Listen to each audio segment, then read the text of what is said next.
Hello বন্ধুরা, তোমরা সবাই কেমন আছো? আশা করছি সবাই ভালো আছো। আর কদিন পরেই কিন্তু রথযাত্রা।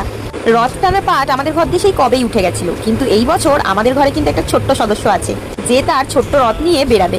তাই আজকে তার জন্য বানাবো জগন্নাথ, বলরাম আর সুভদ্রাকে। খুব সহজভাবে কিন্তু আমি জগন্নাথ, বলরাম আর সুভদ্রাকে বানিয়ে দিচ্ছি। আমাদের ঘরেও যদি কোনো ছোট সদস্য রথ নিয়ে বেরায়, তার জন্য কিন্তু তোমরাও বানাতে পারবে। যোগু দাদাকে তো বানানো হয়ে গেছে, এবার আমি বানাচ্ছি সুভদ্রাকে। সুভদ্রা যেহেতু মেয়ে, তাই জন্য তার মুখটা আমি একটু গোল করেছি। মুখগুলোকে আমি তারের সাহায্যে বডির সাথে লাগিয়ে দিচ্ছি। এবার সুভদ্রার হাত বানানোর জন্য একটা মাটিকে গোল করে নিয়ে সামনেটা ছুরির সাহায্যে কেটে, দেখো আমি যেভাবে লাগাচ্ছি সেইভাবে লাগিয়ে দেবে। সুভদ্রার দুটো হাত কমপ্লিট হয়ে গেছে। এবার আমি বানাচ্ছি বলরাম দাদাকে। বলরাম দাদার যেহেতু শক্তি বেশি, তাই বলরাম দাদাকে একটু বড় সড়ো দেখাতে হবে। একইভাবে তারের সাহায্যে আমি বলরাম দাদারও মুন্ডুটাকে লাগিয়ে দিয়েছি।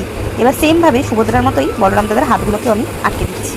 চলো, জগন্নাথ, বলরাম, সুভদ্রা তিনজনই আমার রেডি হয়ে গেছে। এবার এদের মাথায় একটু করে গয়না লাগিয়ে দিই। জগন্নাথের মাথায় আমি একটা ময়ূরের পালক বানিয়ে বসাচ্ছি। তারপর পিছন দিকে কামকাঠির সাহায্যে ভালো করে জয়েন্ট করে দেবো, যাতে পরে না খুলে যায়। একে একে বলরাম আর সুভদ্রার মাথাতেও আমি দুটো মুকুট বসিয়ে দিলাম। রং করার পর এদেরকে কিরম দেখতে লাগছে দেখার জন্য চ্যানেলটাকে ফলো করে রাখো।